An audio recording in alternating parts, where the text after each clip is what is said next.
This is Harry Vocal, the sound of Australia, the voice off the street.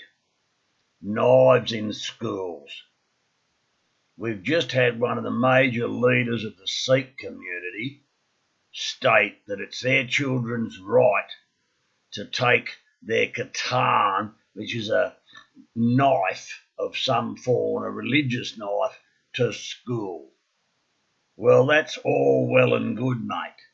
Except if you looked out the window, you're in Australia, mate. You're in Australia. And I don't know where you get off on this shit, but knives in schools.